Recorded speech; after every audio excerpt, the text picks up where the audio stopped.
Вітаю, друзі. Ну що, давайте говорити про важливі речі. Куди рухається країна? Які у нас перспективи? Що у нас там з кінцем війни? Кому написаний справді лист Зеленського? Що ховається в заявах Путіна? От про це та багато іншого будемо сьогодні говорити з фаховим політологом Олегом Саакяном. Олеже, вітаю, радий бачити. Радий бачити і чути. Привіт, Борислав. У нас з тобою сьогодні буде майже діаметральні позиції по всіх питаннях, але це чудово. Є тема для обговорення. Давай почнемо з того, що сталося неочікувано для всіх. Лист Зеленського і заяви Путіна. Ну, скажімо так, співпало. У четвер Путін і Зеленський обмінялися публічними заявами. Чи, от як ти вважаєш, справді відкритий лист Володимира Зеленського до Володимира Путіна став відповідями на ультиматуми Кремля про можливі переговори лише після виведення ЗСУ з Донбасу? Чи розрахований він все ж таки на внутрішню аудиторію? Яка головна мета заяв Путіна, який знову повторив все те, що й казав раніше? І яка реальна мета взагалі оцього листа? Ну, диви, як на мене, тут буде декілька аспектів, ну, як це часто буває. Тому що взагалі в політиці дуже рідко, коли є якесь рішення, яке направлено виключно от просто в одну точку, ігноруючи все інше. Це зазвичай дурні рішення так приймаються. Не те, щоб їх не існувало, часто і густо їх навіть більше, ніж розумних. Але в кризовій ситуації все ж таки, я думаю, вистачає розуму і досвідченості цілій низці людей всередині влади для того, щоб розуміти, що можна грати одночасно в рікошет декількома кулями. Тож в цьому випадку вирішують декілька задач. Перша задача – це переключення уваги від скандалів всередині країни. Так само, як було з указом про парад дозволити, так само, як з темою Білорусі постійної її полоскання, загрози з Білорусі, зростаючих загроз і всього іншого. Це все продовження однієї наративної лінії, переключення уваги на те, що президент нас займається питанням війни і миру. Ось вам і дипломатія, ось вам і армія, ще не вистачає там дефіляди, щоб він поїхав приймати і все інше. Ясно, що це одна сюжетна лінія. На тлі цього є другий момент. Це ціла низка кроків України в когнітивному домені війни. Удари по мідлстрайкам, перетворення Криму в пастку. Все це супроводжується інформаційно-психологічними кампаніями. Це можна відслідкувати, що під це є певна наративна подопльока, яка запускається. Парад в Москві дозволити проводити. Це була атака на російські території. Це зайти в їх когнітивне поле зі своєю інтервенцією. Так само, як мідлстрайки на фронті, це такий собі мідлстрайк в Москву в когнітивному плані. Зараз, паралельно з ударами по Пітеру під час економічного форуму, відбулися удари по Кронштадту, до речі, які часто на них не звертають увагу, по кораблям Балтійського флоту Росії. І це також неспроста. В цього є своя конкретна окрема задача, про яку можемо поговорити. І паралельно з цим відбувається атака в когнітивному полі. Перший день виграно українською участю в Пітерському економічному форумі з допомогою дронів, а другий день нав'язано реагування на український лист Зеленського. Тим самим він вирішує задачу, чи Україна вирішує через указ президента задачу нав'язати частково, принаймні, свій дискурс. Ну, принаймні, зробити цю атаку і змусити частину реагувати на нього. Аудиторія тут ясно, що внутрішньо ми розібралися, це відключення уваги, єднання навколо прапору, відчуття спільності перед загрозою, осаджена фортеця, все інше. Тут купа всього написано, хрестоматійного, і зрозуміло, як це працює, навіть пояснювати не треба. На російському ж напрямку це демонстрація слабкості Путіна, і весь текст написаний чітко розставленими меседжами стосовно стану Росії, стосовно стану Путіна безпосередньо, стосовно готовності України завершити війну, але не будь-яким чином, але тільки стартуючи від лінії зіткнення, яка є наразі, до того, що ситуація далі буде для Росії погіршуватися. За кожною фразою буквально стоїть знак питання і демонстрація шляху, куди рухається ситуація далі для Росії.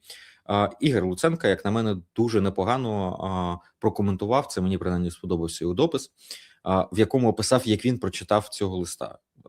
Не все я так прочитав, я бачу низку слабких місць в цьому листі, і бачу декілька навіть загрозливих моментів, зокрема вчора в своєму стрімі один з них називав, це питання моніторингу за припинення вогню Сполученими Штатами, Не варто було, як на мене, цю тезу туди вставляти, а для мене вона взагалі відображає те, що є абсолютно хибне уявлення, судячи з усього у владі, нерозуміння загроз від того, якщо моніторинг буде на Сполучених Штатах.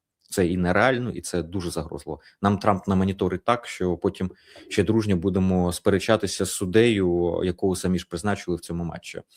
Також там по Європі мені не зовсім подобається, як зартикульовано. Плюс акцентація на тому, що от Путін може зупинити, Путін розпочав переведення уваги і відповідальності з російського суспільства на Путіна. Це те, що дуже люблять в Європі. Це загравання фактично з нашими західними партнерами, які кажуть, от Путін проблема, а весь час ковиряються і шукають хороших русських всередині цього російського бульйону, забуваючи про те, що Путін – це продукт російського суспільства, і вони взаємно один одного ліпили, і суспільство російське було вагітне появою Путіна. Не було би Путіна, з'явився би хтось, можливо, навіть ще гірший.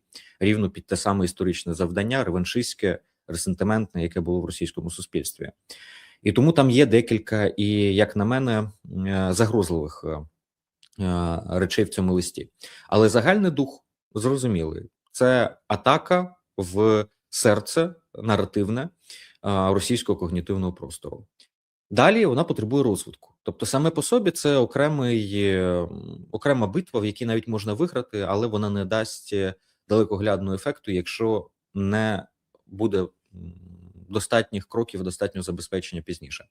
Поки що від параду до цього виглядає, що є певна логіка, судячи всього, є певна лінія наративна, яку обрано, і, скоріш за все, принаймні, сподіваюсь, що є розуміння подальших кроків по цій же лінії, як продовжувати цю меседжеву складову. Там є аудиторія російська всередині, це демонстрація слабкості Путіна і того, що Путін не контролює ситуацію. І так, як з парадом Україна дозволяє провести, зараз Україна говорить Путіну, що ми готові дозволити завершити війну дипломатично, бо далі буде гірше. Є лінія, яка направлена на світ, в якій демонструється, що Україна вже не програє. Можливо, ми ще не виграємо, але ми вже не програємо, і це фіксується. І є третя лінія, що Україна виступає за мир, і вимога Путіна відповісти конкретно. Це продовження цього наздоганяння в режимі стадіон так стадіон, яке весь час відбувається з приходом Трампа, тому що йде змагання за те, на кого Трамп покладе відповідальність за зрив переговірного процесу. Він би хотів покласти на Україну, не хотів би на Росію. Скоріше за все, прийдеться класти на обох, а Україна робить все для того, щоб сили, які апелюють і спонукають Трампа до того, щоб він поклав відповідальність на Росію, щоб вони мали достатні аргументи. І от зараз Україна каже, ми готові з лінії, безумовно, обміни, все готові, Штати молодці, Європа хороша і так далі. Путін, визначайся. І ясно, що в цих умовах зараз складно кому би то не було вийти і сказати, Україні треба піти на компроміси, Україні треба продемонструвати волю до переговорів. Україна занадто впевнено себе почуває за наш рахунок або нашою зброєю, щоб говорити так з Росією. Треба протверезити. І оце все те, що там різними голосами від різних покидьків, доходячи до просто слабодухих людей і переляканих на Заході, лунає. Цей лист фактично вибиває ґрунт з-під ніг.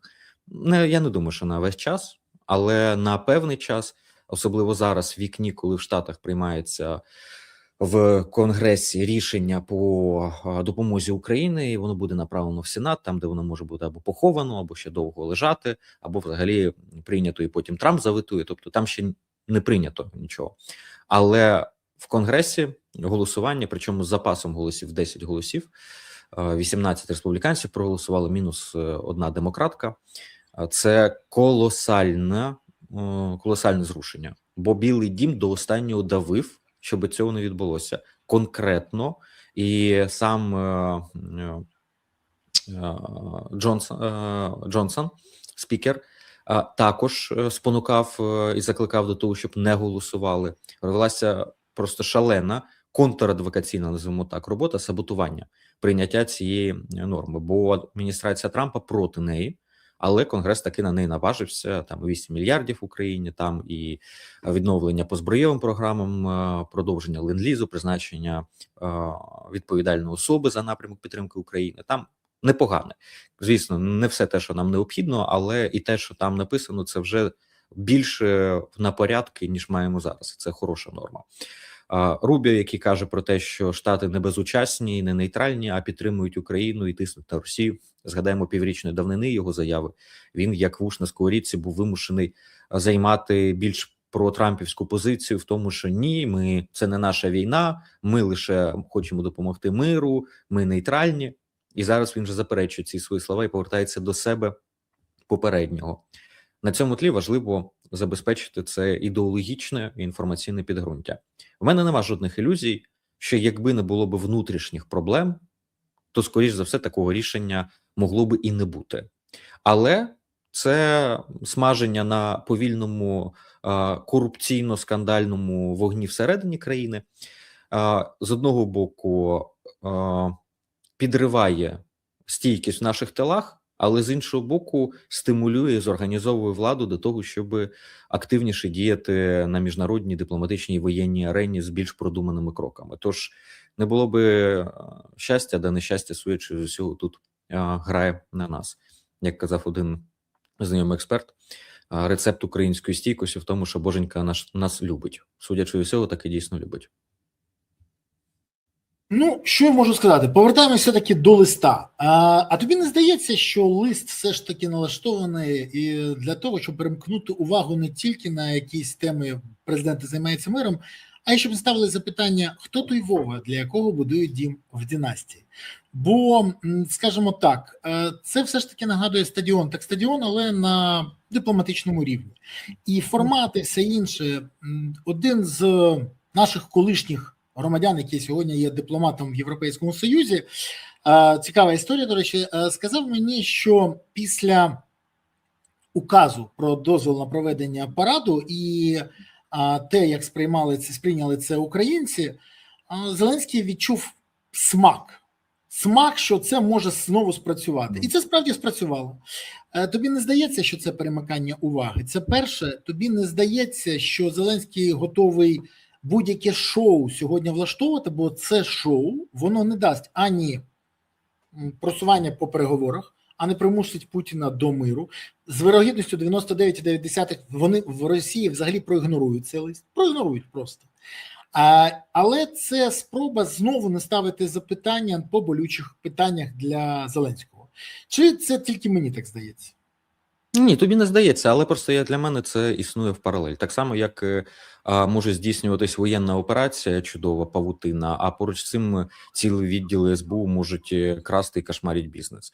Як може бути якась геніальна, абсолютно там дипломатична офензива України, а поруч з цим може бути абсолютне якесь нехлюйство і призначення послів, які взагалі до дипломатичної служби не мали би підходити на гарматний постріл. Тобто все це може існувати абсолютно в паралель. І зараз, як на мене, позитив, якщо в цьому там шукати в династії, Міндічгейті і усьому іншому, то в тому, що влада вимушена з потрійною силою бігти в тих напрямках і продумувати, і рухатися, тому що їм потрібно збігти з цієї тематики. Погана новина для влади в тому, що збігти не вдасться. І ми про це з тобою декілька разів говорили, і моя позиція тут, по-моєму, дуже добре, давно відома. Найгірше, хрестоматійно абсолютно, антикризова комунікація – це відсутність комунікації. Мовчати не можна. Ти маєш виходити одразу і казати, ми розбираємось. Наприклад, якщо в тебе нема хорошої відповіді, ми вивчаємо, визначено особи, створено формати, ми не втручаємося, але спостерігаємо. Ти маєш бодай щось говорити, бо інакше за тебе скажуть. І в цьому випадку вже третій виток навколо династії, в якому вже Вова з'явився в цьому третьому витку. Якщо відмовчатися, якщо не включитися в те, щоб вирішувати кризову ситуацію, то навіть просто з точки зору страткому, не входячи вже в інші площини, це означає, що буде четвертий серіал. За вас в третьому дадуть відповідь, буде четвертий злив плівок, в якому вже не просто Вова буде, а в якому буде ще щось, що буде звужувати коло ще більше. І на кожному етапі фіксація втрат буде відбуватися значно більшою ціною. Бо це фактично вже як казино. І зрозуміло, що задача тут влади мала би бути перехопити порядок денний. Ну, перехопити його повністю не вдасться, на щастя суспільства, тому що влада не контролює ані монополії на медіа, ані монополії на інтерпретацію, ані монополії на час реагування. Ну, тобто це фактично або ти факт, або інтерпретація, або час контролюєш. Якщо ти дві з цих площин не контролюєш, третя тебе мало цікавить, тому що тобі навіть факт не потрібен, якщо в тебе є всі медіа і є можливість швидше всіх нав'язувати.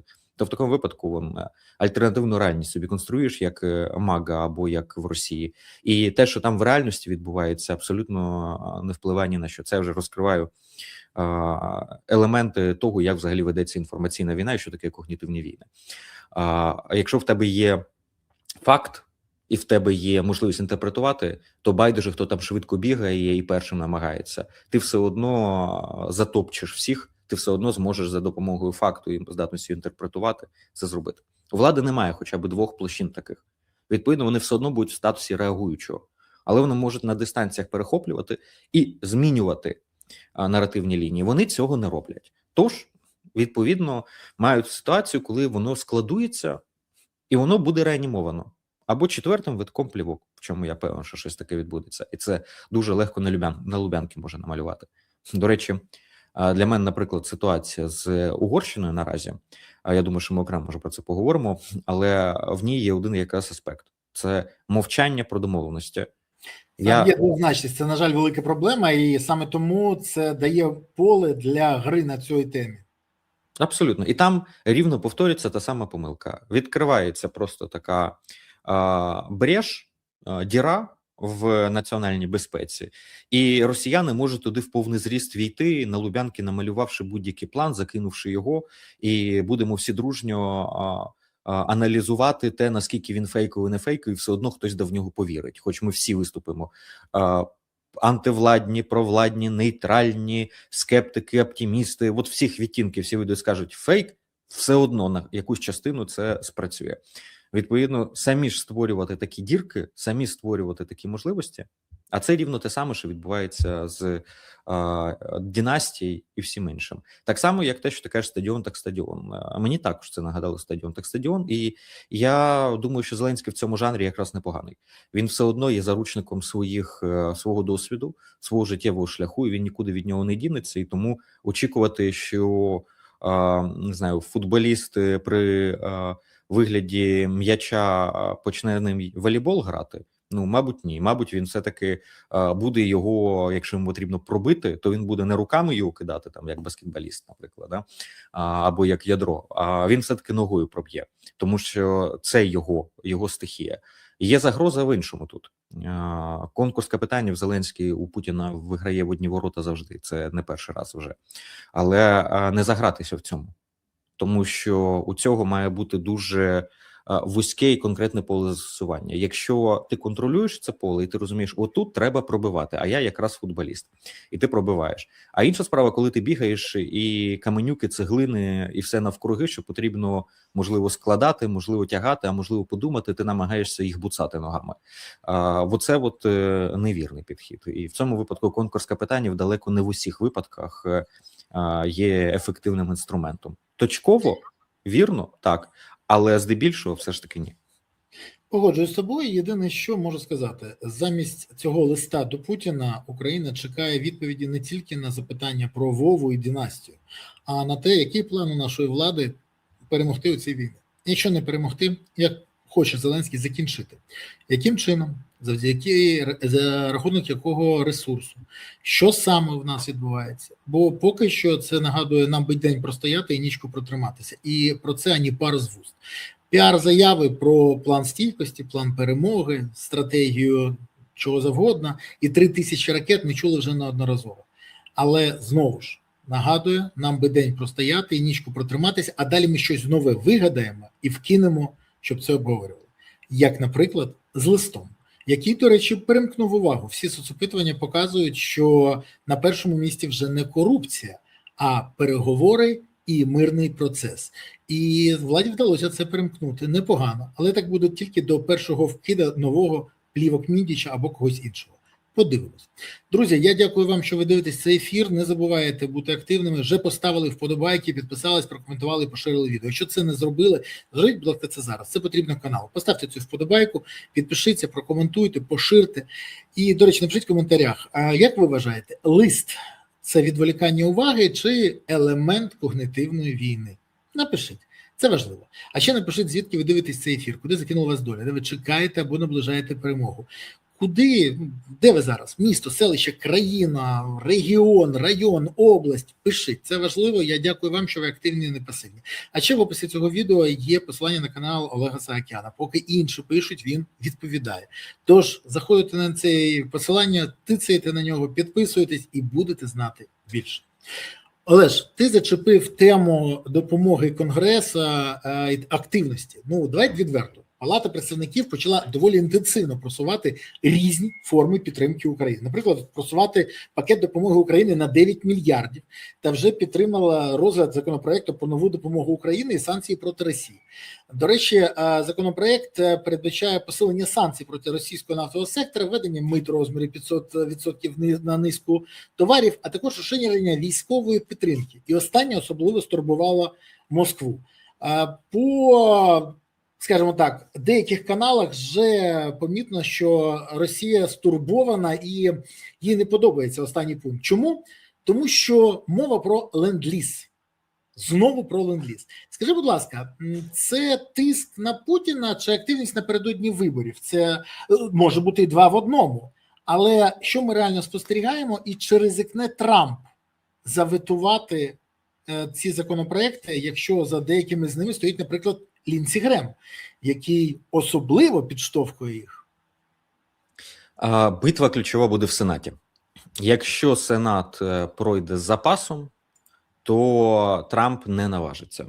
Якщо Сенат пройдуть от прям дуже складно і з одним голосом, і все це затягуватиметься тощо, то Трамп, скоріш за все, ветує. І тут в нього два варіанти є. В залежності від того, який контекст буде ширший, на якому тлі це відбуватиметься, або ветування в лоба, ну, таки бичару вімкнути і сказати «не пройде».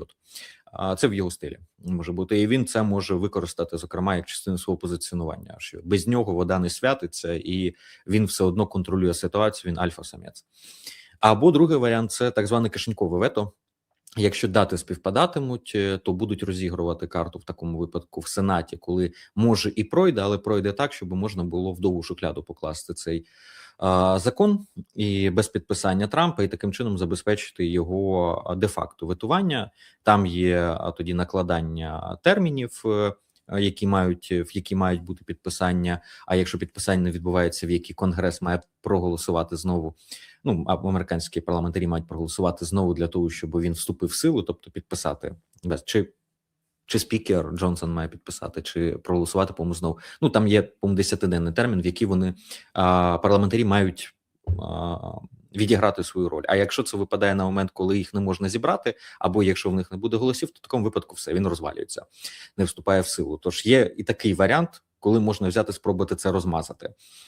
Якщо буде з серйозним запасом і пройде швидко через Сенат, що наразі виглядає ледь не фантастично, але ймовірність така існує, відповідно, тримаємо fingers crossed. Якщо б мене запитали до голосування зараз, я б сказав би, що це фантастичний сценарій, який за межею реалістичності, якщо в Конгресі не буде зібрано голосів запасом. В Конгресі зібрано голосів запасом на 10 голосів більше, ніж мінімально необхідно було. Тож це відкриває шлях до того, що цей сценарій з фантастичного за межею реалістичного стає більш осяжним. В принципі, це буде залежати від запасу голосів, швидкості і від того контексту, який в виборчій кампанії домінуватиме. Якщо у Трампа буде змога переключити увагу на Кубу, наприклад, і це буде ключовою темою, то, скоріш за все, він на це не піде. Будуть на гальмах трішки вигальмовувати. Якщо ще не буде Куби, то, можливо, це якраз стане таким інформаційним приводом, який ігнорувати не вдасться. Бо зараз в Сполучених Штатах сказати, що це стало там медіабомбою – ні. Бо Іран, бо вперед очікування Куби, бо внутрішні проблеми, і, відповідно, це одне там з топ-10, але навіть не топ-3 інформаційних питань, артефактів в Сполучених Штатах. Тож тут багато чого вирішуватиметься от буквально на кінчиках пальців і від багатьох факторів. Те, що я можу вже ствердно сказати, що це не гра Трампа. Якщо ще декілька тижнів тому, зокрема, і я публічно припускав, що це може бути як бунт проти Трампа, так може бути і просто визріваючи тихий процес, який просто вже переливається через вінці, і створилося вікно можливостей політичне, геополітичне, щоб це відбулося, але максимально не бунтуючи до Трампа. Так і може бути взагалі гра Білого Дому з тим, щоб посилити тиск на Путіна, при цьому типу ми не при ділах. І Трамп, який зберігає дистанційованість від цієї теми, але дає змогу їй відбутися як елемент тиску. Так от третє вже можна відкинути. Білий дім протистояв прийняттю цієї законодавчої ініціативи. Протистояв по цілій низці ліній. І те, що запас голосів забезпечився, це, зокрема, наслідок того, що Білий дім включився проти. Якби вони би зберігали би конструктивну невизначеність, то, можливо, цей законопроект і пройшов би, але з меншим запасом голосів. Але їм вдалося від зворотнього в результаті ще додати конгресменів, які готові були голосувати, бо якщо Трамп настільки проти, значить хороші шкари треба брати. І в подальшому ми межуємо між готовністю чи неготовністю йти в лоба до Трампа з цим.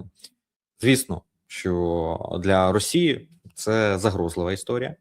І ленд-ліз може взагалі не вступити в силу. У нас взагалі, я чесно скажу, і тоді до хрипоти в деяких ефірах і спілкуваннях позаефірних доводилося дискутувати. Бо я не розумію, що це за секта свідків святого ленд-ліза. Таке враження, що прийняття ленд-лізу – це означає, що нам відкрили всі американські склади і постачають все, що нам захочеться. Просто заходиш і кажеш, мені оце, і ще заверніть мені оце. Да нема такого. Ленд-ліз – це лише інструмент. Один з інструментів. І по ньому можна цвяхи надіслати, можна нічого не надіслати, а можна ракети дати. Тобто це не означає поява цього інструменту, що нам щось конкретне передадуть. Щось конкретне визначається тим, скільки грошей готові на це виділити, який запас політичної волі для того, щоб підвищити ставки чи не підвищувати, дати щось потужніше чи не давати нічого потужнішого, дати нам виключно цвяхи і паливо, наприклад, по ленд-лізу, чи дати нам літальне озброєння, дати нам інновативне озброєння, якесь на тестування, чи давати нам, на тобі Боже, що мені не гоже старе зі складів. Цих параметрів ленд-ліз не задає. Ленд-ліз лише створює механізм. І його можна прийняти, як при Байдені прийняли, і не задіяли від слова зовсім.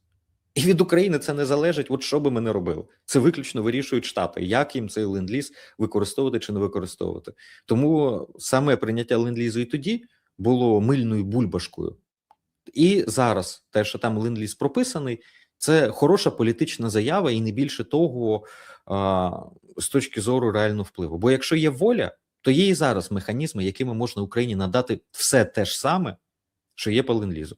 Якщо волі нема, то можна хоч 3 ленд-лізи прийняти, ніхто нічого по ним передавати не буде.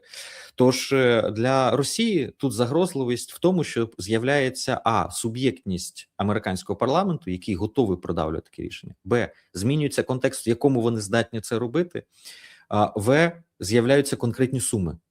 А там через ленд-ліз, чи через програми Pearl, чи інші програми по підтримці України, конгресові, чи по лінії Міністерства війни штатів, абсолютно без різниці. Головне, що з'являються конкретні цифри і конкретні позиції, які можуть бути надані. І оце, звісно, для них загрозливо. Особливо на тлі того, що вони наразі втрачають ініціативу. Ті ж мідлстрайки, взяття під вогневий контроль цілої низки окупованих територій, розрив на суходольний коридор.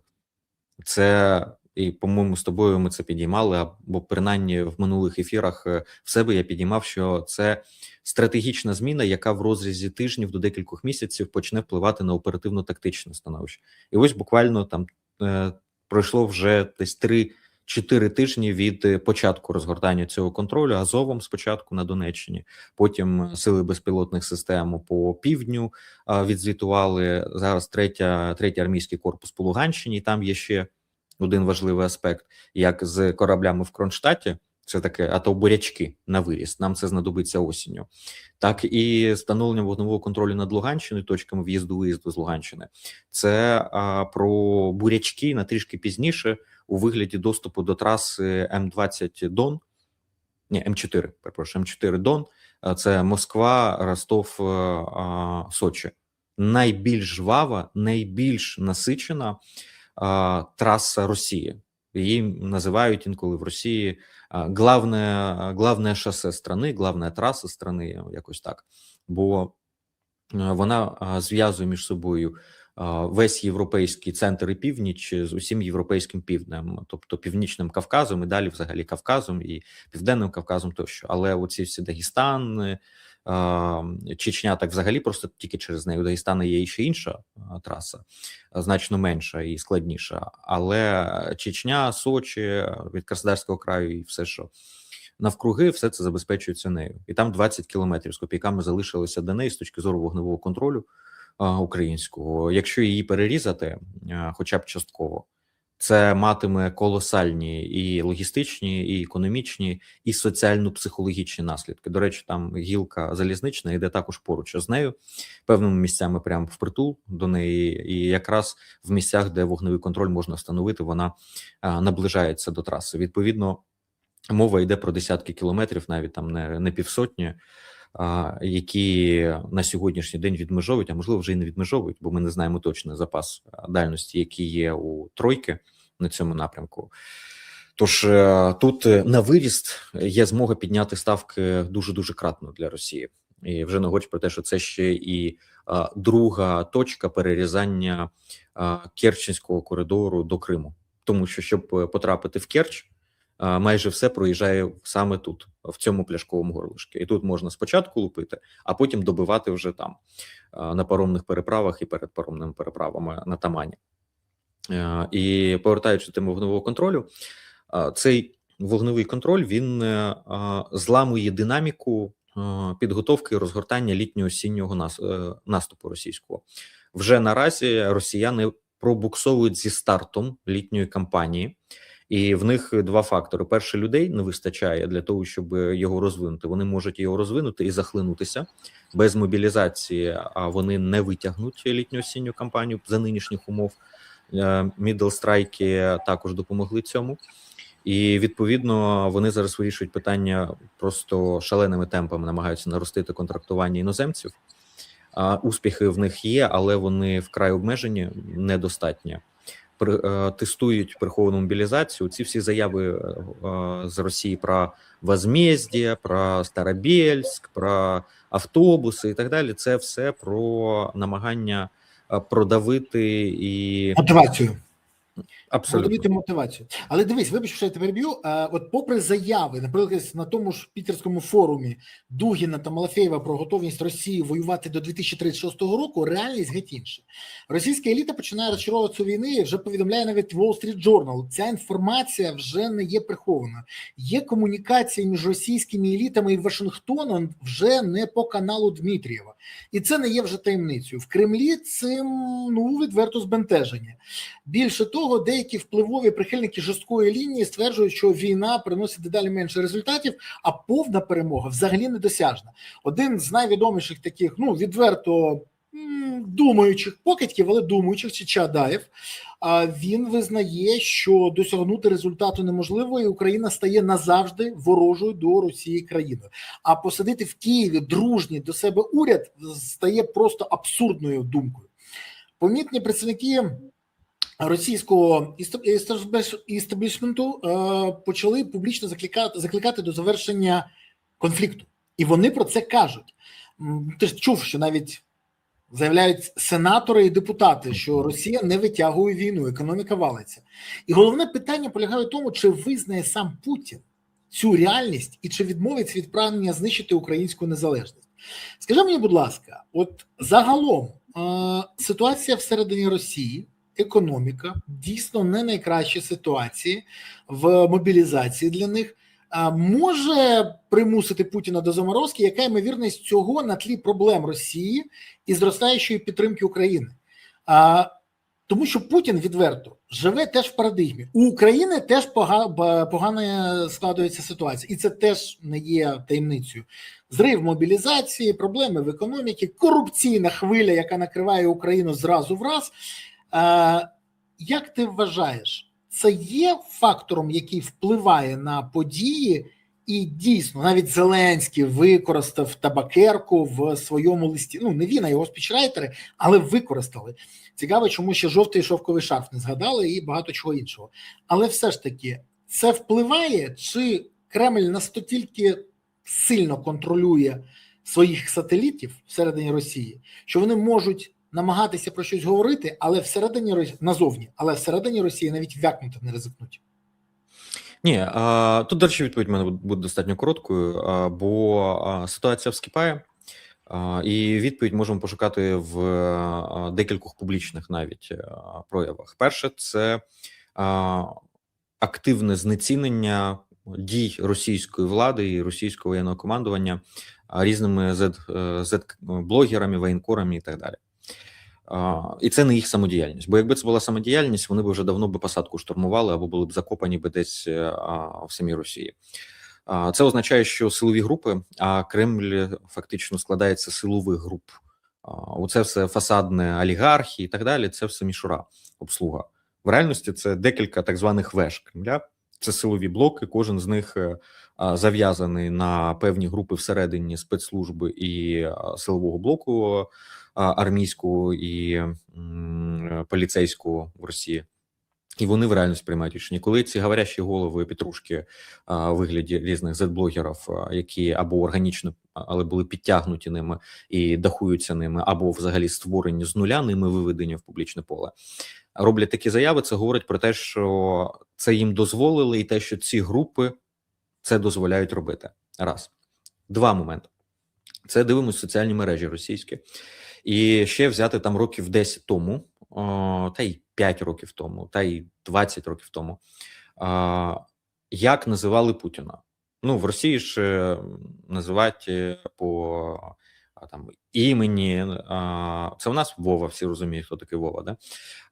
Називати по там якось президент і так далі не прийнято. У них господин президент, у них перший, верховний, начальник, уважаєміший, ВВП, ну, тобто, от використовується купа ефемізмів для того, щоб... І всі ці ефемізми завжди акцентували на виключності, на силі і на значимості постаті.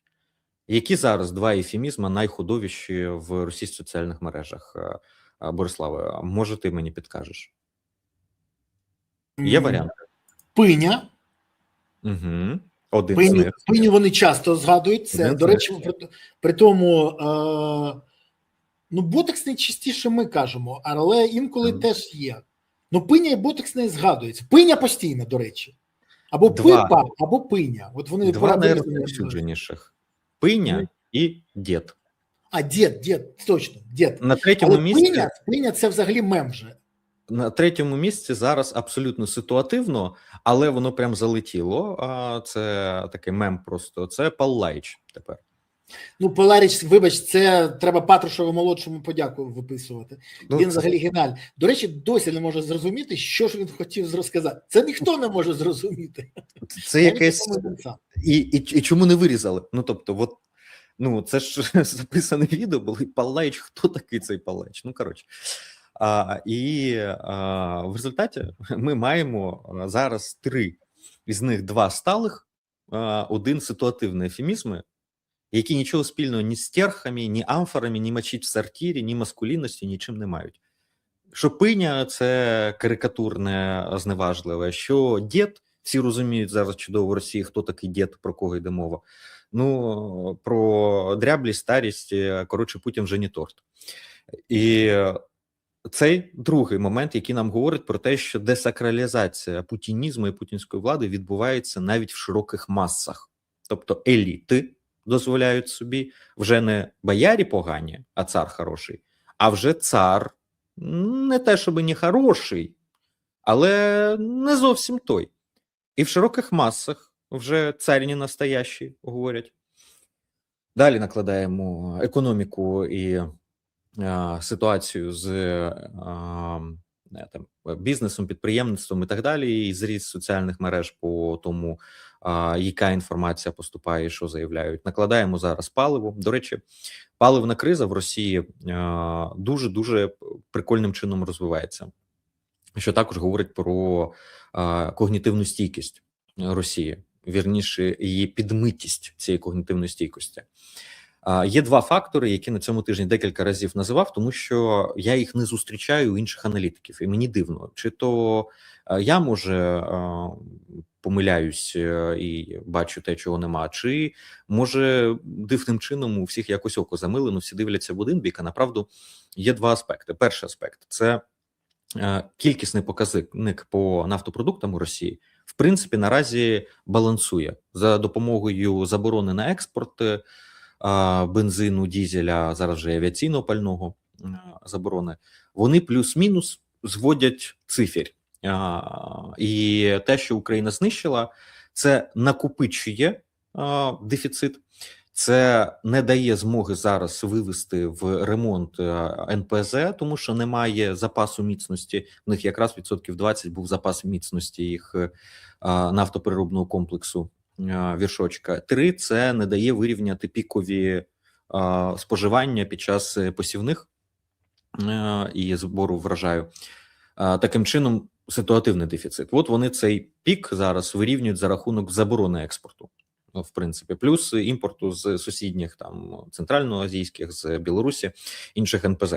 До речі, тут окрема пастка, її третьою назву, але про неї, в принципі, вже говорив і раніше. Тому перший момент – це реально в них плюс-мінус на сьогоднішній день такого критичного дефіциту палива немає. Але точковий дефіцит на півдні Росії і на окупованих територіях Криму, і в Москві через просто великий об'єм ринку, він створює інформаційно-психологічний ефект страху і викликає ажіотаж. І от зараз дефіцит реальний палива в Росії перш за все створюється українськими дронами, помноженими на ажіотаж, бо у страха очі великі. І на тому, що інформаційні кола розходяться з окупованих територій, з усіма відео, з тими, як бачки в машинах зараз скривають, щоб злити паливо, як туристи в Криму зависають з того, що вони не можуть навіть до сусіднього міста доїхати, не те, що вже з Крима виїхати, бо немає палива просто і банально. Кидай машину і їдь потягом назад. І багато інших моментів, все це створює цей тиск. І другий момент, який, знову ж таки, як на мене, абсолютно нехлюйськи ігнорують. Так, по цифрах у Росії, по паливу, от дефіцита прям такого немає. І, в принципі, правду кажуть, але лише частину правди, що Україна ще, якщо навіть там знищить НПЗ і повиводить з ладу, то все одно в них достатньо серйозний запас виробництва. Подивіться, там за Уральєм в них цих НПЗ хоч без хліба з'їж. Їх купа. Забуваючи один важливий момент. Росія дуже велика. Не велика, а просто дуже розмазана. І відстані з Далекого Сходу, з НПЗ, привезти в Москву, це як тягнути з Лісабона в Харків паливо. Залізниця використовується і так на максимум в сторону Далекого Сходу для товарів і транзиту китайського. А мається на увазі не транзиту, а експортно-імпортних операцій з Китаєм, який замінив значну частину західного ринку. І з точки зору експорту, і з точки зору імпорту, перш за все, товарів. Там і так перенавантажена залізниця. Плюс вона використовується для воєнних цілей, також переміщення, всього іншого. Ну окей, якимось чином там втіснуть і може трішечки підвищити можливості логістики палива через залізницю. Другий момент – трубопроводно. тут також дуже обмежений їх інфраструктурні можливості, тому що не розраховано було, що вся європейська частина Росії буде споживатися паливом з нафтопереробних заводів на сході Росії. В них розподілена система, де нафтопереробні заводи європейської частини забезпечують європейські, плюс частина з них наближена до великих агломерацій. Ну, це ще з радянського часу і пострадянського. Тут в Росії, до речі, все непогано було як для мирного часу. В них з точки зору забезпечення паливної безпеки, саме від там коливань, від технічних несправностей і так далі, все дуже чудово в цьому плані. Вони всі наближені до якраз ринків збуту. Але коли їх знищують, то відбувається оцей великий перекос. І труб недостатньо, плюс Україна частину з цих потужностей демонструвала вже, що здатно вражати. Що залишається? Або кораблями частину з цього там доставляти і відправляти в кругосвітку, для того, щоб розвантажувати десь в Пітері, а тут вуаля українські дрони вже чекають і вуаля вже навіть Балтійський флот Україною крамсає, це теж такий собі варіант. Відповідно, автотранспорт ще залишається, ви скажете. Ну, автотранспорт, цікавинка в тому, що на таких відстанях та ж фура, яка візьме цю цистерну довести, вона приблизно всю цю цистерну палива і спалить для того, щоб проїхати цю ділянку.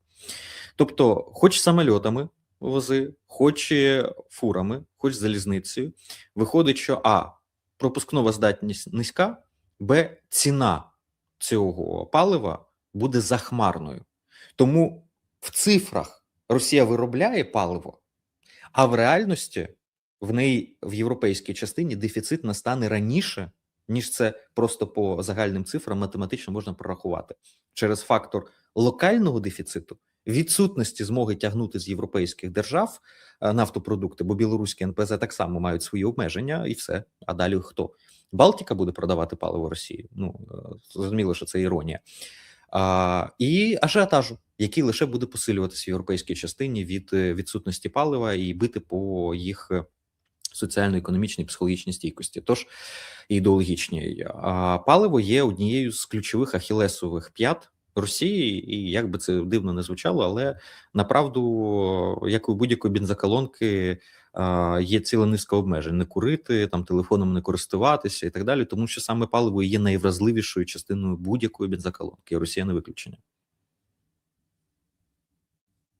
Все це зрозуміло, дай Боже тільки нашому теляті вовка з'їсти. Ну ти ж розумієш, тому що треба не тільки чекати, поки вони самі впадуть, а прискорювати ці процеси завдяки мідлстрайкам, діпстрайкам, стабілізації фронту і додатковим санкціям, які накладає Збройні Сили України на Росію. Дивись, не можна поставити тобі запитання. Експерти кажуть, що рейтинг довіри до президента – це не рейтинг довіри до Зеленського сьогодні. Як би дивно не звучало, але українці по всіх соцопитуваннях, фокус-групах показують, що свідомо підтримують президента не як особу, а як посаду, тому що це свідомий і раціональний вибір під час війни. До речі, тут так само. Погоджуюсь. І я впевнений, що всі сильно здивуються, як після війни рейтинг ЗЕ дуже швидко здується. При цьому активно обговорюється, що зараз Арахамія переконує партнерів у необхідності перших виборів не в президенти, а до Верховної Ради. Ну, бо для Зеленського це варіант застовбити політичний простір своїм сателітам до того, як їх рейтинг понизиться після форматування президентськими виборами. І скажи, будь ласка, чи ми спостерігаємо сьогодні, що влада почала підкладати соломку собі, і влада знов в першу чергу думає про себе і свої інтереси, а не про державу? І які перспективи реалізації саме виборів в повоєнний час, не президентських, а парламентських? Я тут, знаєш, цей включу, як в мене хтось з підписників нещодавно написав, включу режим Портнікова. Да? Ну, я, правда, не буду про 80-ті Назарбаєвих говорити, а трішечки на пару... А даремно? Дуже цікаві моменти бувають. Скажімо так, я тоді, можливо, ще очима не своїми дивився на цей світ. Це не виправдання. Те, що ти ще не народився, це не виправдовує тебе. Це не звільняє від відповідальності, мабуть. Цю тему ми з тобою в тому числі підіймали, і в низці інших спілкувань, ефірів підіймав, говорячи про те, що мають бути спочатку президентські вибори, а не спочатку парламентські. в гіршому випадку президентські, парламентські одночасно, але точно не можуть бути відірваними перші парламентські вибори і тим паче місцеві вибори. Це велике зло. І весь час мені майже всі відповідали, що та ні, це вирішене питання, будь президентські, парламентські попереду не поставлять, технологічно і так далі. Потрібно це само собою зрозуміло, що будуть президентські. На що я казав: ні, почекайте, ще буде момент, і будуть сили, які будуть казати: ні, давайте ми парламентські проведемо, а потім президентські. Бо спокуса того, щоб взяти і аля в ілюзії контролю провести парламентські вибори, а от потім казати там ні, не вже визначатися, йти Зеленського президента чи не йти, така спокуса буде.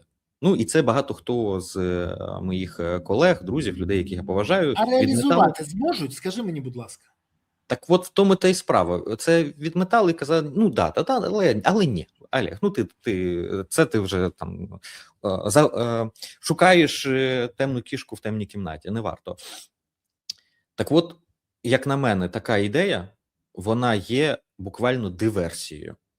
І вона категорично загрозлива, і її не можна реалізовувати.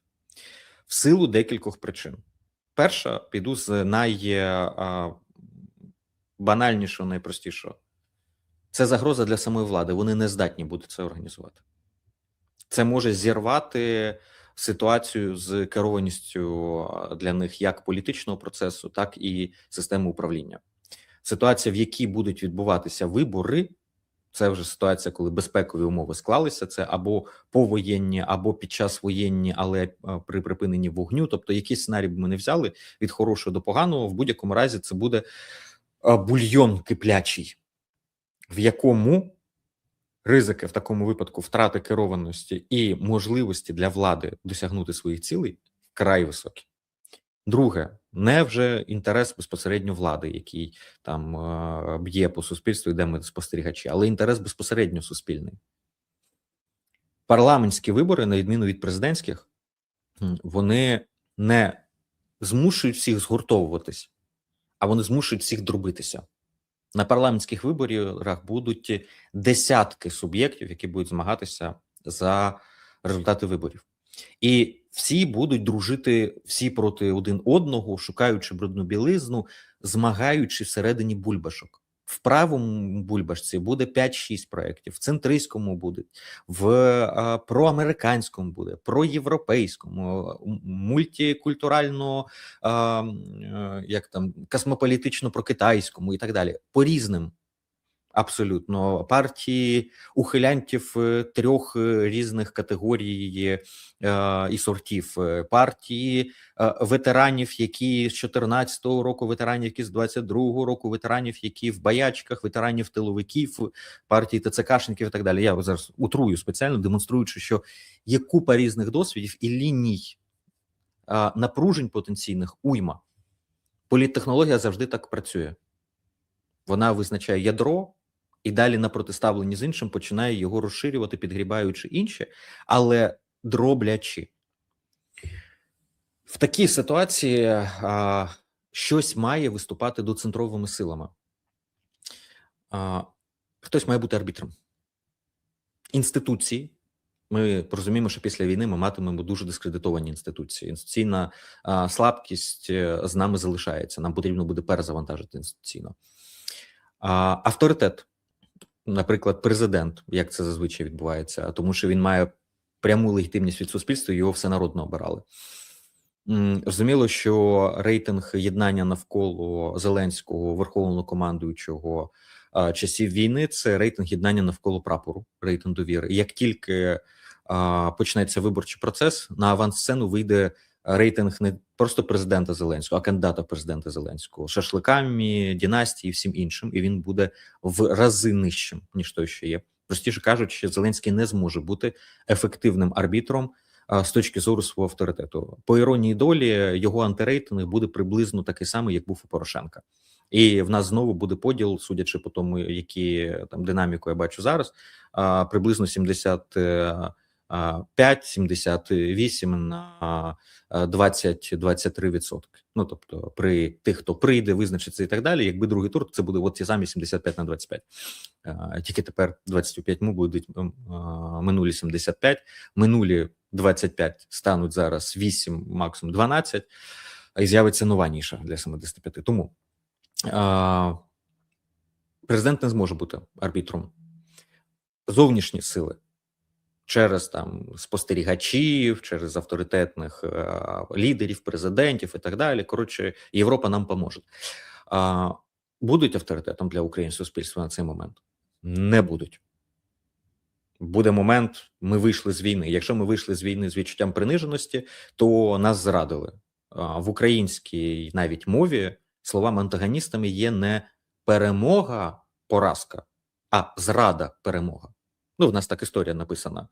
Ми не програємо, нас просто зрадили. Ми так самі свою історію описуємо. Тому буде відчуття зради від них, і вони не будуть авторитетами. Слабкі, слабодухі і так далі. А якщо ми виходимо з відчуттям перемоги з російсько-української війни, на що є сподівання і хороші шанси, то ми через губу дивимося на них і кажемо, що ви нам всі допомагали, патрони подавали, ви молодці, тощо, але от ви слабодухі, ми захистили груддю всю Європу і так далі. І на цьому будуть паразитувати. В цьому випадку приїзд умовною Дерляйн, чи умовного Мерца, чи умовного Макрона, чи хто би там не був на той момент на їх місці, ну, взагалі не буде чимось екстраординарним, і їх спільна заява, наприклад, що треба утримуватись від чогось, або от треба поміняти правила і так далі, її навіть читати, можливо, не стане українське суспільство, одразу в шредер відправить, скаже, ми самі краще знаємо. Без вас перемагали, без вас і тут розберемося. Тому це також не стане можливістю арбітра колективного у вигляді там Заходу. Ну і далі я можу до менших факторів іти, але я думаю, думка ключова зрозуміла. Не буде арбітра. У випадку, якщо ми спочатку проводимо президентські вибори, то президентські вибори навпаки інакше відбуваються. Є 1, 2, 3 зрозумілих лідери, інколи 1, інколи 2, інколи 3.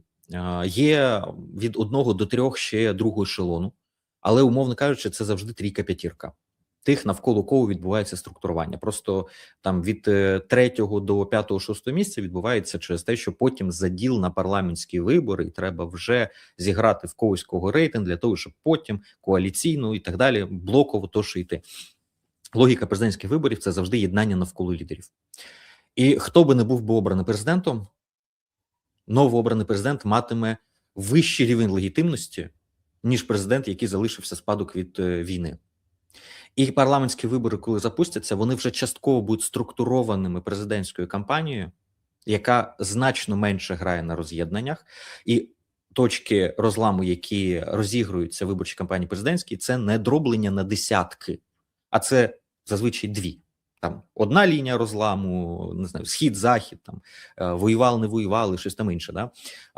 В різні часи різні можуть бути точки. Ну, максимум може бути 2. Хтось виступає з перпендикулярним порядком денним і каже, ні, а взагалі все інакше структурується. В нас нема патріотів, не патріотів, а в нас є бездушні, безучасні, і ті, хто принаймні якось вклався в справу, там, ну, мовно, якийсь інакше порядок денний розгортає. І в такому випадку ми вже маємо краще структуроване поле, більш об'єднане, і маємо в особі президента арбітра, який при широкій конфліктогенності виборчого процесу парламентського зможе бути тим, хто в точці кипіння може осаджувати і знижувати температуру. І у нього буде мандат від суспільства, бо він зможе обиратися, або вона під час цієї виборчої кампанії, як президент, саме в роль арбітра на транзитний період після війни. І я певен, що хтось з кандидатів буде йти, зокрема, цим образом.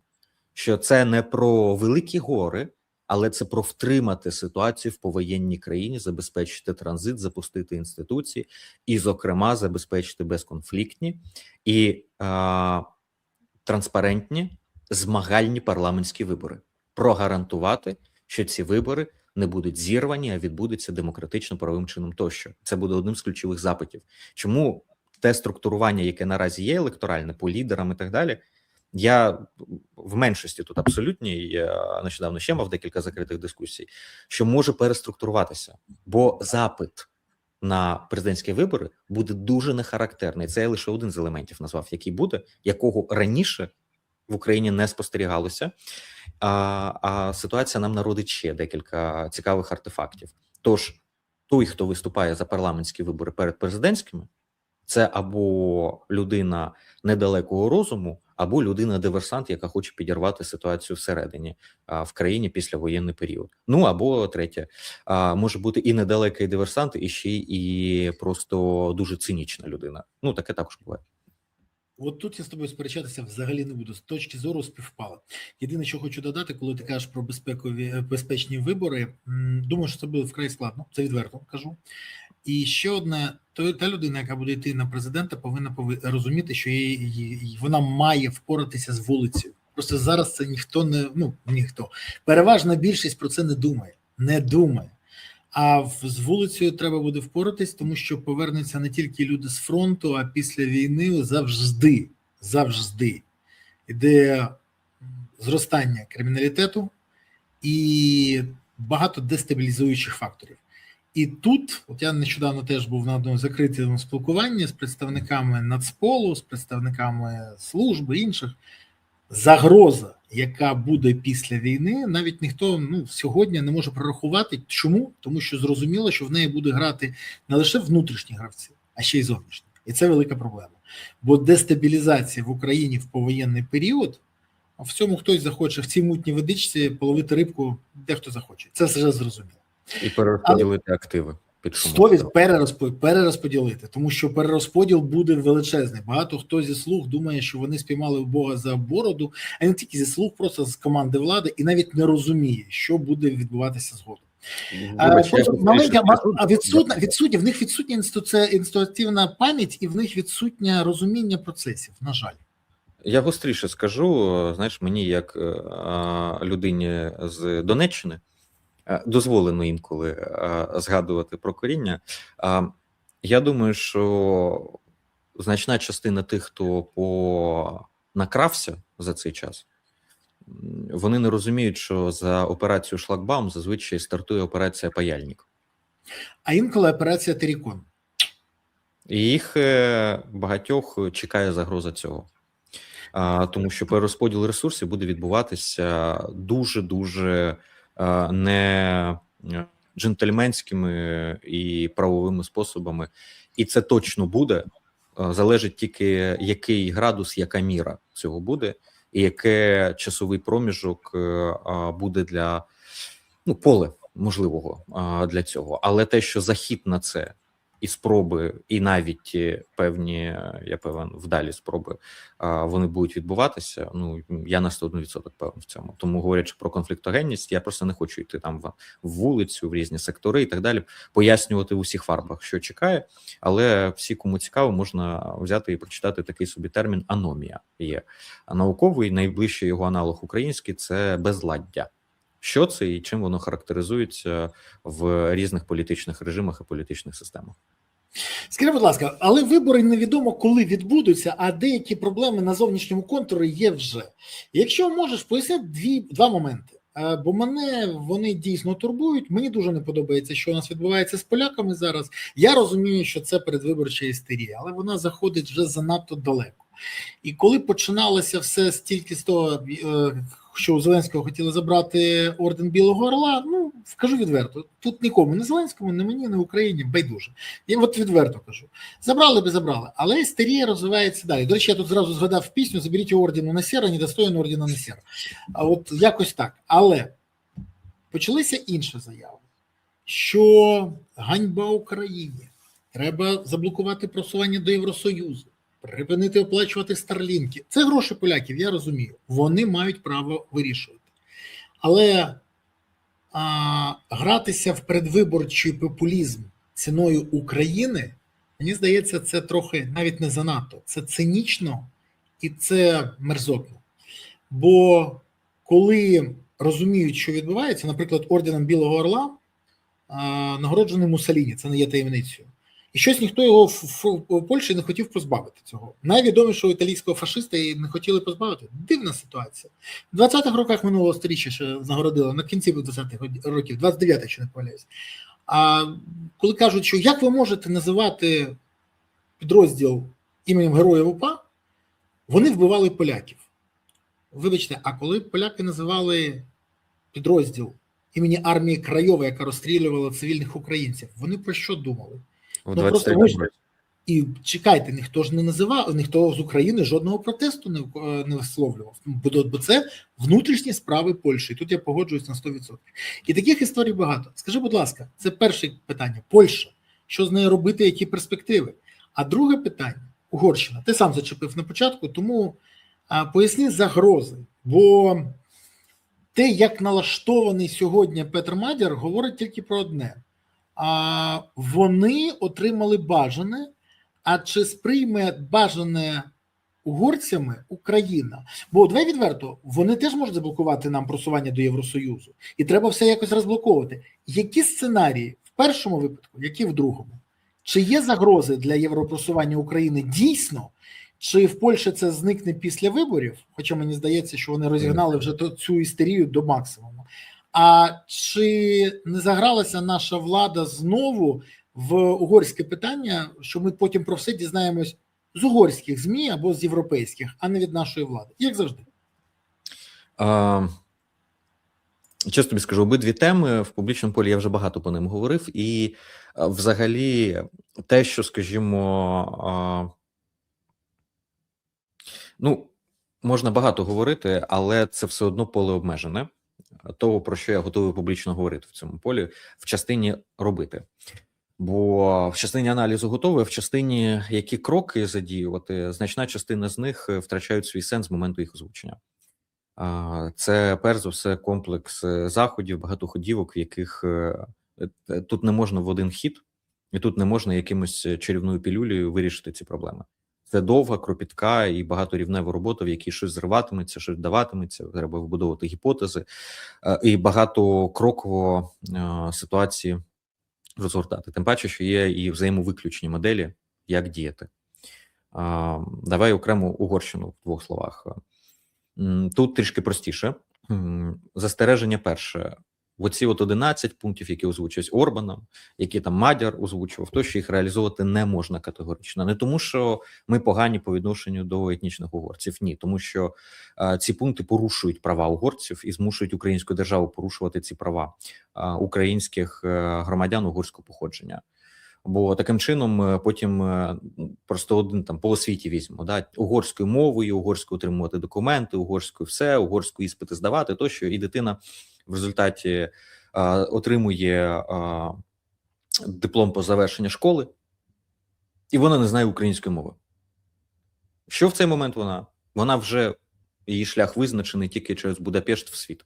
Тому що в Україні вона не може ні поступити на нормальну роботу, ні в держсектор піти. Ну, в неї не одразу обмежені можливості шалені. А що в Україні Конституцією гарантується? Що держава забезпечує базову середню освіту всім, базовий пакет знань, та-та-та-та-та. Чому? Тому що це створює рівні умови і можливості. І задача держави створювати рівні умови і можливості. А виявляється, що вони не створені. А одне з базових прав дитини – це право на освіту. Бо без цього дитина вже одразу упосліджена і з кайданками на ногах виходить в світ. Що така дитина може зробити? Або поїхати в Угорщину умовно і продовжити свій шлях, або вона може взяти і подати в суд на Україну. І сказати, що мої батьки були дурнями, зрозуміло, але ж держава мені мала гарантувати, а в мене не було такої змоги в школі.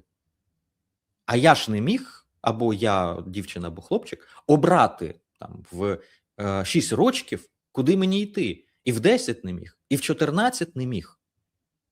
Я хотів вивчати, або хотіла українську. Але держава Україна мені не дала такої змоги. Мої права були порушені. І буде права така дитина. Тому що ми, як суспільство, як держава, порушили права такої дитини.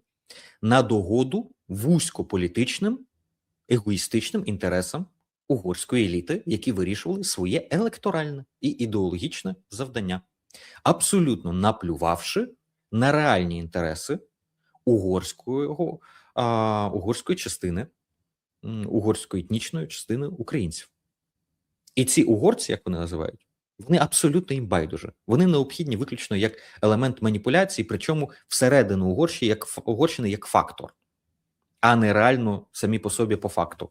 Ні ці люди, ні ці території, бо у Угорщини немає ніяких спроможностей на цих територіях нічого зробити в осяжному майбутньому найближче покоління близько. Якщо там хтось з праворадикалів угорських собі уявляє, що вони щось захопили би, приростили би і так далі, то це абсолютно маргінальні настрої в угорському суспільстві. Ніхто там ніякої більшості нема за те, щоб на когось нападати і щось у когось від'єднувати, і нема там тим паче антиукраїнської більшості. Навпаки, а більша частина угорського суспільства симпатизує і співчуває українцям. Але от електоральні маніпуляції навколо теми угорців є. Тому в цьому випадку, перше, ми не можемо дозволяти порушувати свою ж конституцію і йти на маніпуляції електоральну штибу, допомагати чинити буквально злочин. Раз. Два. Це негативний прецедент, який потім відкриває шлях для будь-яких інших сусідів. Бо хтось каже, та що там тих угорців? 80 тисяч, 100 тисяч мадяр, каже, в реальності 1080. Це взагалі про один маленький населений пункт сумарно йде мова. Тобто про 0,0% населення України і навіть на Закарпатті про меншість населення. Але ні, є купа інших етнічних спільнот на території України. І якщо ми створимо такий прецедент, нам потім руки будуть викручувати всі. І цього не можна допускати з точки зору національної безпеки. Це вже другий фактор. Третій фактор. Що робити? Максимально працювати з угорською спільнотою. Україна має любити, поважати і підтримувати. І це загальноєвропейська політика. З спільнотами потрібно працювати вдвічі активно, ніж з етнічною більшістю, ніж з титульною нацією. Бо вони мають відчувати компенсаторні механізми. В них має бути навіть трішки більше піклування від держави, ніж у всіх інших. В умовах України, коли всі себе відчувають однаково забутими державою, де держава частіше заважає, ніж допомагає, це означає, що хоч трішки менше заважати. Але не через те, що Будапешт щось просить, а через те, що це наші відносини спільноти, і вони мають відчувати це піклування і виступати адвокатом по відношенню до Угорщини.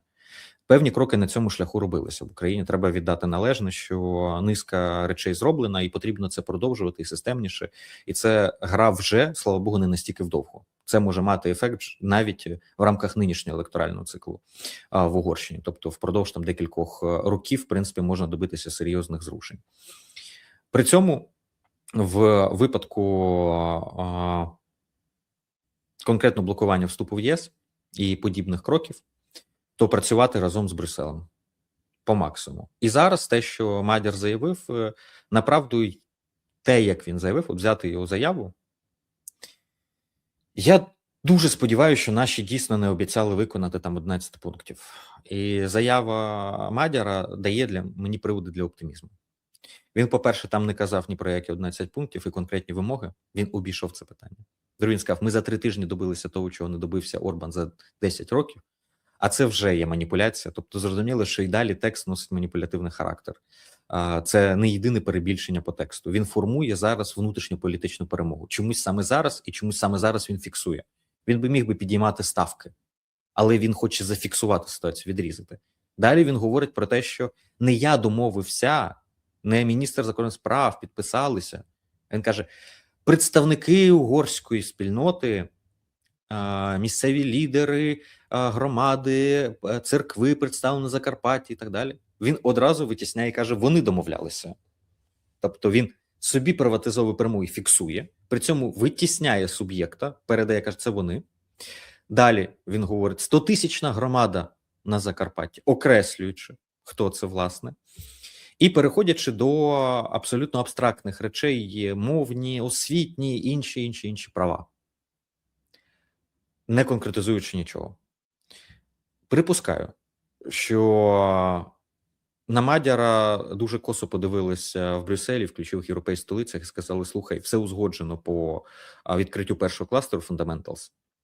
Від тебе ми очікували абсолютно не цього і підтримували з приходом і розблокування грошей, і дощ з грошей, який проліється на Угорщину під твій уряд тощо. Це не для того, щоб ти успадковував орбанівську політику і нам псував ситуацію з євроінтеграцією України, в якій все вирішено і вже узгоджено, і ти також під цим підписувався. У випадку продовження практик Орбана, тоді і ми будемо продовжувати деякі кроки, які були по Орбану. Якщо Орбан сидів довго і його сковернути цього прища було вкрай складно, то в твоєму випадку механізмів тиску ще більше і механізмів впливу. Тому давай зараз якось цивілізовано і красиво, і, скоріш за все, з Брюсселю і Україні порадили, прийміть якісь там частину вимог, давайте запустіть якийсь процес, так далі, збережіть йому обличчя, збережіть собі обличчя, і не виходьте в публічний простір зайвими конкретикою, яка може поляризувати ситуацію і створити приводи для політичних маніпуляцій. Але тут, судячи з того, як зроблена заява Мадяра, що прийняли 3 тижні і все інше, на жаль, він відкрив іншу скриню Пандори. Тепер росіяни можуть намалювати будь-який план, вкинути в публічний простір, а в Україні медіа змагаються в тому, хто першим вже написав запит до МЗС, до Офісу президента, до секретаріату Кабінету міністрів з приводу того, а які ж там пункти і на які ж компроміси Україна пішла. А Україні нічого хорошого сказати в цій ситуації. Тому що, ймовірно, зараз Мадяр продає повітря і продає процес, який в майбутньому він скаже, так, от це влаштувало місцевих угорців, ми підтримали, це взагалі не ми. І оцим говорячи за 10-15 років, якщо 33 позиції, ну, цих пункти, не пункти, а категорії пунктів Україна виконає, то це там 10-15 років, тоді референдум, обов'язуючи референдум, та це називається «відчепіться від мене з теми України». Найближчим часом цього не буде, і не я буду приймати рішення. Тепер, якщо опозиція чи хтось каже, ти продався Україні, скаже, як? Я добився того, чого ви не змогли. Кажуть, а що ви будете робити по вступу України? Будете підтримувати? Скаже, це буде вже не за мого уряду, і коли це буде, буде референдум. Моя позиція ясна, поїхали далі. Він просто спробував зараз відрізати. І оце вселяє оптимізм. Ймовірно, ми спостерігаємо момент, коли Мадяр ставить крапку і намагається скинути це токсичне питання, перетворивши його в удавану власну перемогу. А далі все може піти без софітів, якраз і значно на знижених тонах, і цілком вірно, що зниженням ступеню вимогливості з боку Угорщини. У випадку Польщі ситуація зворотня. Тут, на жаль, ескалація буде продовжуватись. Ця ситуація давно злетіла з гайок, і Україна робила все для того, щоб не дражнити. Україна абсолютно конструктивно себе вела в рамках тих відносин, які були закладені ще за часів Кучми, потім за Ющенка, які будуються на формулі найвидатнішого поляка ХХ століття папи Іоанна Павла II, пробачаємо і просимо вибачення. В питаннях, в яких ми визнаємо їх обидвоє, ми взаємовибачилися, в питаннях, в яких в нас є серйозні розбіжності, ми їх розвели і дали право кожному формувати свій пантеон, свою політику історичної пам'яті. І Україна жодного кроку Польщі за всі ці роки не сприймала як антиукраїнського. І коли вони армією Крайовою називали в 2023 році свою 8-му дивізію, і коли вони в пам'ятні дати включають діячів, які займалися етнічними чистками, коли вони реставрують пам'ятники постатям, які однозначно є кривавими і кровопийцями для української історії, коли вони там не відновлюють спочатку цілу низку українських пам'яток, пов'язаних з етнічними чистками українців із операцією Вісла, зокрема, або відновлюючи один з них, змінюють наратив і назву на пам'ятнику і зачищають цілу низку історичних фактів. Все це Україна до останнього відносилася дуже стримано, але повідомляючи, а все інше взагалі ігнорувала. Бо у випадку назв підрозділів, у випадку назв вулиці, пам'ятників тощо, ну ми якось розуміємо, що поляки то роблять і люблять ці постаті, і поважають їх не через їх ненависть до українців, а через те, що це звитяжні полководці, талановитіші митці. Ну, зрештою, Вагнера також в світі люблять не за його антисемітизм, а за його творчий геній. І так само і в Польщі ми розуміємо, що не за те ставлять пам'ятники. Це не в піку Україні із демонстрації України. Дивіться, ми ставимо пам'ятник тому, хто вас пачками знищував. а вони ставлять за інші заслуги, які безперечно у цих людей перед польською державою, польською нацією існують, і безперечно є за що бути їм вдячними полякам. І те, що вони забувають, підтирають інші сторінки, ну це, звісно, прикро, але це їх внутрішня ситуація. І так роблять багато хто, і ми тут також в цьому не святі. Ми також закриваємо очі на певні неприємні сторінки, пов'язані з певними постатями. І по Петлюрі, і по багатьом іншим також можна пройтись в цьому напрямку. І ми, ставлячи ці пам'ятники, і ми, називаючи підрозділи назв наших героїв, ми це не робимо, тому що ми хочемо цим дошколити поляками, і ми любимо ці постаті не за антипольські прояви, а за абсолютно інші їх прояви і інший вклад в Україну. Ми робимо це з огляду на майбутнє, на те, які моделі ми хочемо, щоб сповідували наше нове покоління, на кого орієнтувалися тощо. І за ті сторінки, і за ті битви, за ті рішення, за ті ключові кроки, які були зроблені тими чи іншими постатями. Там той же Мазепа, взяти його, так там на кожен крутий крок декілька помилок, як і у будь-якого діяча. Але ми не помилки підсвічуємо і говоримо, що ми йому ставимо за те, що раз, два, три, чотири, п'ять. А ми його визнаємо, тому що в ключових моментах він зробив ці правильні кроки. І тому тут має бути презумпція на право не погоджуватись. Але, на жаль, Польща його відкликає. Відповідно, тут не буду говорити про конкретні механізми, але є розвилка. Як діяти, і за цим стоїть комплекс заходів.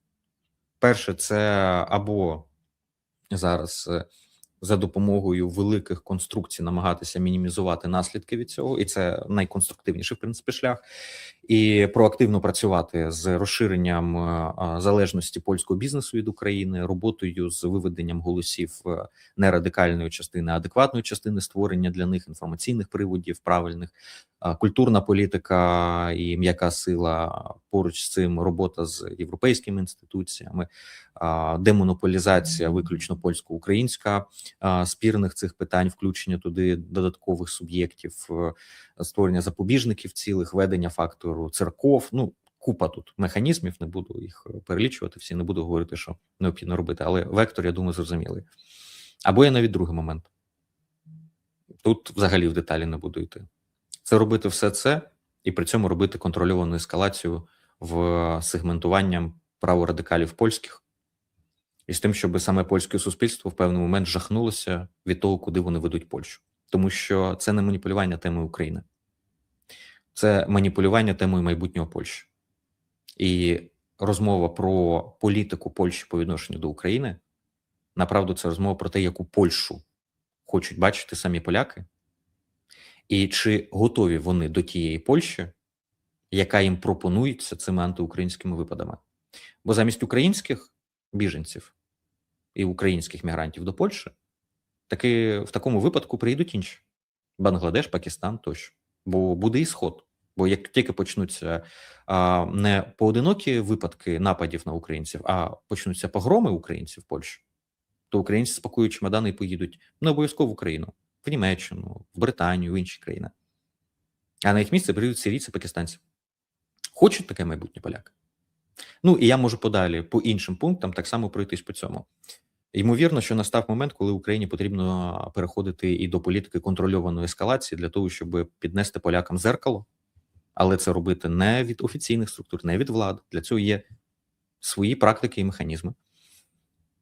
Але поляки мають побачити, куди вони рухають Польщу. І якщо вона їм сподобається, ну, в такому випадку, значить, польське суспільство не прожило травми 20-х років і не зробило тієї роботи над собою, яка, мені здається, особисто, що була пророблена.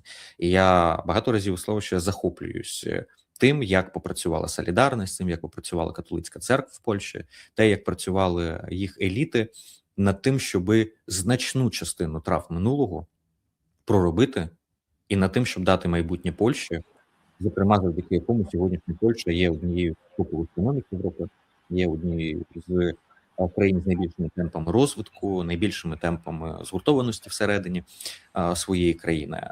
Це, зокрема, було закладено в 60-ті, 70-ті, 80-ті роки інтелігенцію польську, яка зуміла правильні сенси поставити на чільне місце і всяку мішуру прибрати на другорядне, третьорядне, відділяти головне від похідного. Олеже, я дякую тобі за твої відповіді, за збалансовані, за ґрунтовні відповіді, і за те, що ти пояснюєш не тільки, що відбувається, а й як виходити з ситуації. Це дуже важливо. За що тебе я окремо ціную. Дякую тобі, тримаємося, все буде Україна, і до наступної п'ятниці. Па-па. Навзаєм, на все добре. Друзі, я дякую вам, що ви дивилися цей ефір. Дякую, що поставили вподобайки. Сподіваюсь, не забули це зробити. Якщо забули або не встигли, зараз можете це зробити. Я щиро дякую вам за це.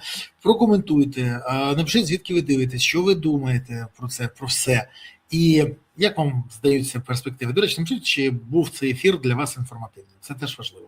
Взагалі, я дякую вам за вашу активність і за те, що ви підтримуєте ЗСУ, бо це надважливо. ЗСУ – це єдина сила, яка є запорукою того, що Україна є майбутнє. Є ЗСУ, є майбутнє України. Тому гуртуємось навколо ЗСУ, щоб у України справді було майбутнє. Дякую вам, тримаємося, все буде Україна.